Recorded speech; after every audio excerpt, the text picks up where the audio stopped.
एक बोइंग 747 जिसमें ऑनबोर्ड थे 524 लोग। 24,000 फीट पे अचानक जहाज की टेल हवा में अलग हो जाती है। फ्लाइट क्रू के पास ना कंट्रोल्स बचे थे, ना ही डायरेक्शन। केबिन में ना था ऑक्सीजन और ना ही एयर प्रेशर। लेकिन उसके बावजूद वो अगले 45 मिनटों तक जहाज को हवा में कैसे रखते हैं। ये कहानी है इंसानी हौसले, इंजीनियरिंग फेलियर और एक ऐसी फ्लाइट की जिसमें किसी किस्म का कंट्रोल नहीं बचा था। और वो फ्लाइट थी जापान एयर 123। जेम टीवी की वीडियोस में एक बार फिर से खुशामदीद। नाजरीन, 12 अगस्त 1985 को जापान एयरलाइन का एक बोइंग 747 टोक्यो के हनीदा एयरपोर्ट पर खड़ा पैसेंजर्स को ऑफ बोर्ड कर रहा था।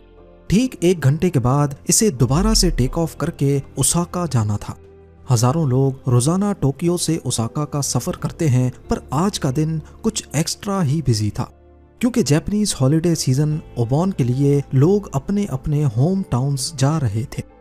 हनीदा एयरपोर्ट पर जहाज की सफाई के बाद जापान एयर 123 में 509 पैसेंजर्स और 15 क्रू मेंबर्स ऑन बोर्ड हुए। क्रू के लिए ये एक रूटीन की फ्लाइट थी, पर पैसेंजर्स को इल्म नहीं था कि जिस जहाज में वो सफर करने जा रहे हैं वो बरसों पुरानी एक कमजोरी का शिकार है। एक ऐसा हौलनाक मसला जिसका ना पायलट्स को इल्म था, ना ही फ्लाइट इंजीनियर को। बिजी शेड्यूल की वजह से इस खास बोइंग 747 की ये आज की 6th फ्लाइट होने वाली थी। 3 कॉकपिट क्रू की बात की जाए तो इसमें 49 इयर्स के कैप्टन मासामी टाकाहामा फ्लाइट को लीड करेंगे, जिनका टोटल 12,000 घंटों का एक्सपीरियंस था। फर्स्ट ऑफिसर 39 इयर्स के युटाका सासाकी थे, जिनकी कैप्टन के लिए प्रमोशन होने का प्रोसेस ऑलरेडी चल रहा था और ये फ्लाइट उनकी प्रमोशन के लिए सबसे अहम थी। इनका टोटल 3,900 घंटों का एक्सपीरियंस था। थर्ड कॉकपिट क्रू में 46 साल के फ्लाइट इंजीनियर हिरोशी फुकुडा थे, जिनका काम पायलट सीट्स के पीछे बैठकर जहाज के टेक्निकल मसलों पर नजर रखना था। कॉकपिट क्रू की काबिलियत देखकर ये कहना गलत नहीं होगा कि 509 पैसेंजर्स की जान बिल्कुल महफूज हाथों में मौजूद है। पर क्रू की तरह क्या ये जहाज भी इस काबिल है कि नहीं, इसका अंदाजा थोड़ी ही देर में हो जाएगा। शाम के 6:04 पे जापान एयर 123 के दरवाजे बंद किए गए और पायलट ने जहाज को रनवे 15L तक टैक्सी करना शुरू किया। टोक्यो से ओसाका तक ये बहुत छोटी फ्लाइट होने वाली थी, सिर्फ 1 घंटे और 12 मिनट। यानी जब तक जहाज अपने क्रूजिंग एल्टीट्यूड 24,000 फीट पे पहुंचेगा, उसी वक्त उसे नीचे उतारने की तैयारी शुरू की जाएगी। टोक्यो में मौसम बिल्कुल साफ था, लेकिन आज के दिन जापान में कई थंडर स्टॉर्म्स उभर रहे थे, जिसकी वजह से पायलट को हिदायत दी गई थी कि वो टोक्यो से डायरेक्टली ओसाका तक नहीं बल्कि ओशन के ऊपर से होकर जाएंगे।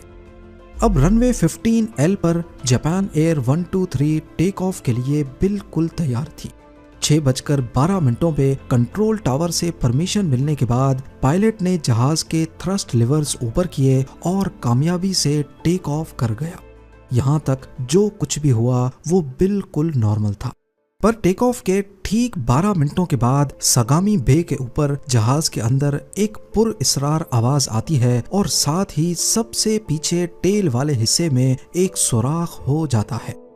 जो पैसेंजर्स अभी तक अपने घर जाने की खुशी में बहुत एक्साइटेड थे, उनकी एक्साइटमेंट पलक झपकते ही खौफ में बदल जाती है, क्योंकि सुराख होने की वजह से केबिन में शोर शराबा शुरू हो गया और लूज पड़ी हुई चीजें तेजी से उस सुराख की तरफ खिंचने लगती हैं।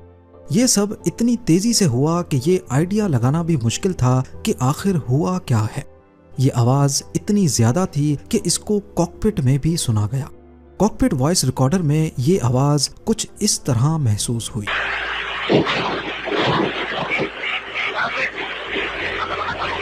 यहाँ पे ये जानना जरूरी है कि जैसे जैसे प्लेन एल्टीट्यूड पे जाता है तो बाहर की हवा पतली होने लगती है और ऑक्सीजन लेवल भी कम हो जाता है। इसको काउंटर करने के लिए केबिन के अंदर आर्टिफिशियल प्रेशर भरा जाता है, जो लगभग जमीन के एटमॉस्फेरिक प्रेशर के बराबर होता है, जिसका मतलब ये कि 24,000 फीट पे बाहर प्रेशर कम और केबिन के अंदर प्रेशर ज्यादा होता है। और ये ज्यादा एयर प्रेशर केबिन की दीवारों पर लगातार अंदर से जोर लगा रहा होता है। प्लेन का केबिन पूरी तरह एयर टाइट रखा जाता है ताकि ये आर्टिफिशियल प्रेशर किसी भी तरह से लीक ना हो सके। पर अगर केबिन का कोई छोटा सा भी हिस्सा कमजोर होगा तो एयर प्रेशर उस जगह को फाड़कर एक सुराख पैदा कर सकता है, जिसकी वजह से केबिन का आर्टिफिशियल प्रेशर खत्म हो जाएगा और पैसेंजर्स की तबीयत बिगड़ सकती है। इसके अलावा ऑक्सीजन लेवल कम होने की वजह से सांस लेने में दुश्वारी भी हो सकती है। जापान एयर 123 में भी कुछ ऐसा ही हुआ था, पर अभी तक दोनों पायलट्स को इसका इल्म नहीं। कॉकपिट वॉइस रिकॉर्डर में उनको आपस में बात करते सुना गया, जिसमें कभी उन्होंने लैंडिंग गियर दरवाजे के टूटने की बात की तो कभी उनको लगा कि शायद ये आवाज इंजन में से आई है।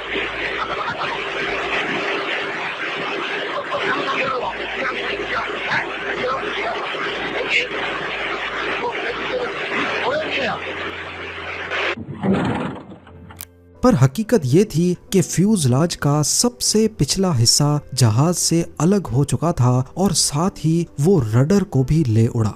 फ्यूजलाज की टेल फट जाने की वजह से अब केबिन में प्रेशर मेंटेन नहीं हो पाएगा।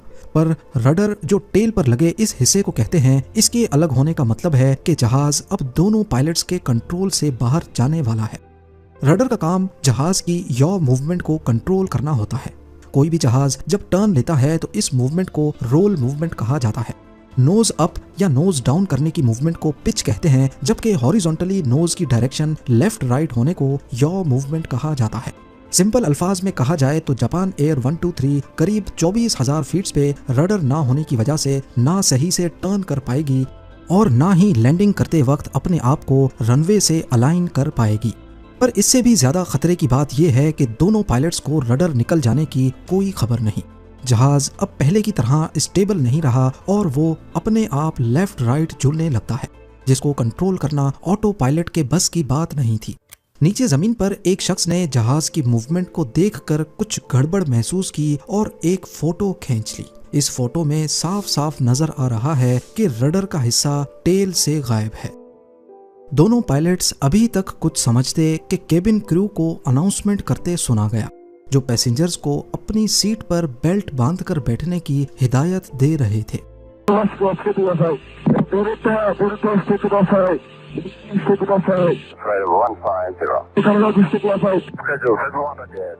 उधर कॉकपिट में मौजूद कैप्टन को मामला गड़बड़ लगा तो सबसे पहले उन्होंने ट्रांसपॉन्डर की फ्रीक्वेंसी 7703 पर रख दी, जो कि एक यूनिवर्सल डिस्ट्रेस सिग्नल है। यानी अब तमाम कंट्रोल टावर्स को पता चल जाएगा कि जापान एयर 123 इमरजेंसी सिचुएशन में है। कैप्टन ने फैसला किया कि जहाज को वापस टोक्यो में लैंड किया जाए, पर क्या प्लेन ऐसा करने के काबिल भी है या नहीं। सबसे पहले उन्होंने कंट्रोल टावर को इमरजेंसी सिचुएशन के बारे में बताया और वापस टोक्यो लैंडिंग की परमिशन मांगी। कंट्रोल टावर ने कैप्टन को 90 डिग्री टर्न लेकर टोक्यो में लैंड करने की परमिशन दे दी। फर्स्ट ऑफिसर जो कंट्रोल्स पर बैठे थे, उन्होंने प्लेन को राइट की तरफ मोड़ा, ठीक 40 डिग्रीज के एंगल में। पर दोनों पायलट्स ये देखकर मजीद खौफजदा हो गए कि प्लेन का एंगल 40 डिग्री से काफी ज्यादा था। इस मौके पर कैप्टन को चिल्लाकर फर्स्ट ऑफिसर को बोलते सुना गया कि बैंक एंगल कम करो। पर एंगल किसी सूरत कम नहीं हुआ। को पायलट ने बार बार कोशिश की, पर प्लेन उसके किसी भी इनपुट का जवाब नहीं दे रहा था। इतने में फ्लाइट इंजीनियर ने दोनों पायलट्स को बताया कि हाइड्रोलिक प्रेशर तेजी से कम हो रहा है, और देखते ही देखते हाइड्रोलिक प्रेशर 0 पे आ गया। यही वो पॉइंट था जब कॉकपिट में मौजूद तीनों क्रू मेंबर्स को पता लग गया कि प्लेन अब उनके कंट्रोल से बाहर निकल चुका है। जिनको पता नहीं तो उनको बताते चलें कि प्लेन के जितने भी कंट्रोल्स होते हैं, जिसमें लेफ्ट राइट टर्न के लिए लगे एलरॉन्स, पिच के लिए एलिवेटर्स, स्पीड कम करने के लिए फ्लैप्स, इन सब को फ्लाइट के दौरान, खास तौर पर जब 1000 किलोमीटर पर आवर की विंड सामने से लग रही हो, हाथ से हिलाना नामुमकिन होता है। इसीलिए इनको हाइड्रोलिक प्रेशर की मदद से मूव किया जाता है। और जापान एयर 123 की जो टेल टूटी थी, वो अपने साथ कुछ हाइड्रोलिक पाइप्स को भी फाड़ चुकी थी। यही वजह थी कि अब जहाज का पूरा हाइड्रोलिक प्रेशर भी खत्म हो गया और कॉकपिट के कंट्रोल्स किसी शो पीस की तरह रह गए। 24,000 फीट की बुलंदी पर जापान एयर 123 कई मसलों का शिकार हो चुकी थी। केबिन प्रेशर खत्म हो चुका था, ऑक्सीजन मास्क निकल आए, हाइड्रोलिक प्रेशर खत्म होने की वजह से इसके कंट्रोल्स नाकारा हो चुके थे और सबसे खतरे की बात ये कि अब पैसेंजर्स और पायलट्स को लो प्रेशर की वजह से हाइपोक्सिया होने लगा। हाइपोक्सिया उस कंडीशन को कहते हैं जब बॉडी में ऑक्सीजन लेवल कम हो जाने की वजह से कंफ्यूजन हो जाती है, फैसले करना मुश्किल हो जाता है, मूवमेंट्स स्लो हो जाती हैं और यहाँ तक कि इंसान बेहोश भी हो जाता है। इतने में केबिन क्रू को ऑक्सीजन मास्क लगाने की अनाउंसमेंट करते सुना गया।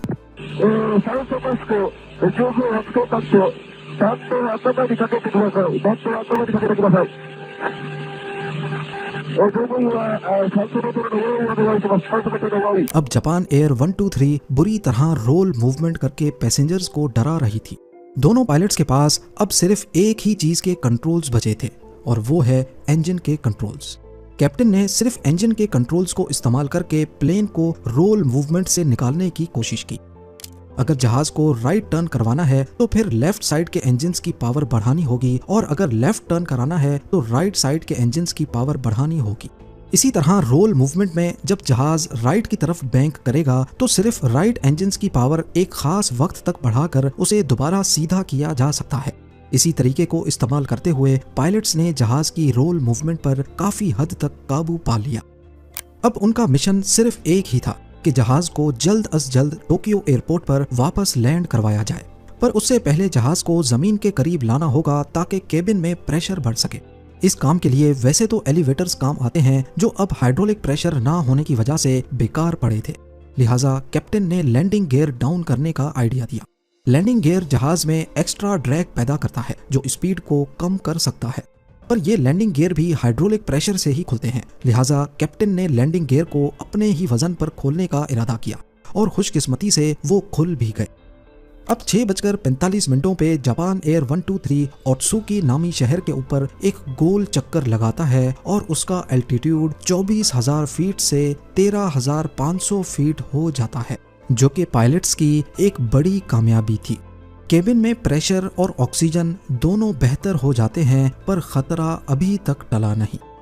उनको यहाँ से राइट टर्न लेकर टोक्यो की तरफ जाना था, पर सिर्फ इंजन कंट्रोल्स के जरिए प्लेन को टर्न करना पायलट्स के लिए बहुत मुश्किल पैदा कर रहा था।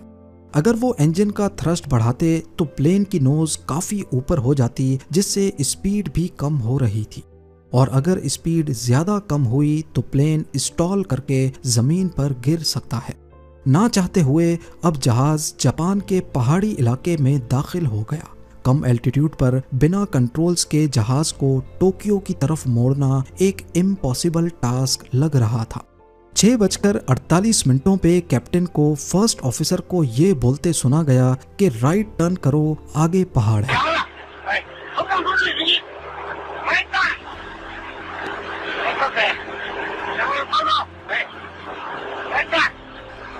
पर शायद सिर्फ इंजन कंट्रोल्स की मदद से इतने बारीक टर्न लेना पॉसिबल नहीं था।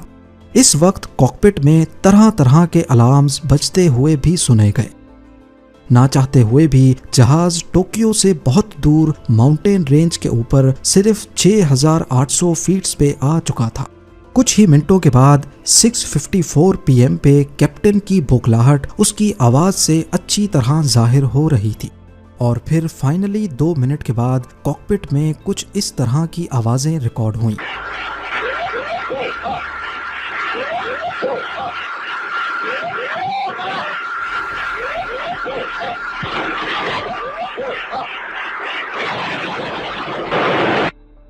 जापान एयर का तैयारा टर्न करते वक्त कम एल्टीट्यूड की वजह से एक पहाड़ से जा टकराया।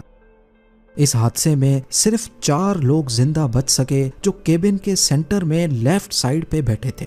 बाकी तमाम क्रू और पैसेंजर्स की जानें इस हौलनाक हादसे की नजर हो गईं। इन्वेस्टिगेशन में मालूम पड़ा कि 7 साल पहले लैंडिंग करते वक्त इसी जहाज की टेल रनवे से टकराई थी। उसके बाद कई हफ्तों तक जहाज रिपेयरिंग के लिए ग्राउंड रहा और बोइंग के टेक्नीशियंस इस पर रिपेयरिंग का काम करते रहे। इन्वेस्टिगेशन में मालूम पड़ा कि टेक्नीशियंस ने टेल की स्प्लाइस प्लेट गलत तरीके से इंस्टॉल की थी। इन्वेस्टिगेटर्स ने कैलकुलेट करके बताया कि ये फॉल्टी रिपेयर कैबिन को सिर्फ 11,000 साइकिल्स तक प्रेशराइज कर सकती है, जबकि जापान एयर 123 इसी कंडीशन में 12,500 साइकिल्स मुकम्मल कर चुका था और इत्तेफाक से आज ही के दिन ये प्रेशर बर्दाश्त नहीं कर पाया। इस हादसे के बाद इन्वेस्टिगेटर्स ने 4 मुख्तलिफ पायलट्स को फ्लाइट सिमुलेटर में उसी सेम सूरत हाल से गुजारा, पर चारों पायलट्स ने प्लेन क्रैश कर दिया और कोई भी पायलट प्लेन को उतनी देर हवा में नहीं रख सका जितनी देर जापान एयर 123 हवा में रहा। ये काफ़ी हैरानी की बात है क्योंकि सिमुलेटर में बैठे पायलट्स के पास 2 बहुत बड़े फायदे थे। एक तो उन्हें पहले से पता था कि मसला क्या है और दूसरा उनके जहन में ये सुकून था कि उनकी जान नहीं जाएगी। इन कंडीशंस को देखते हुए ये कहना गलत नहीं होगा कि जापान एयर 123 के दोनों पायलट्स ने आखिरी दम तक जहाज को कंट्रोल करने की बेहद कोशिश की और उसे 45 मिनटों तक हवा में ही रखा। उम्मीद है ज़ेम टीवी की ये वीडियो भी आप लोग भरपूर लाइक और शेयर करेंगे। आप लोगों के प्यार भरे कमेंट्स का बेहद शुक्रिया। मिलते हैं अगली शानदार वीडियो में।